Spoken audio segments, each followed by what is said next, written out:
تو صلاۃ التسبیح کا متعلق ہمیشہ اختلاف رہا ہے. آپ چاہتے ہیں تو پڑھیے، کوئی حرج کی بات نہیں ہے. پہلے اس کا طریقہ سیکھیے.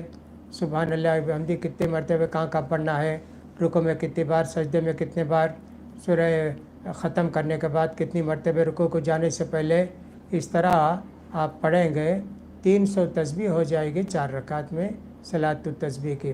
اللہ سے دعا ہے کہ اللہ تعالیٰ نماز روزوں کو قبول فرمائے، رمضان خیر و عافیت کے ساتھ گزارے، دنیا کے سارے لوگوں کی اللہ پریشانی کو دور کرے، اور اللہ تعالیٰ جو لوگ اس میں کام کر رہے ہیں آگے بڑھ کر اللہ تعالیٰ ان سب کی خدمات کو قبول فرمائے.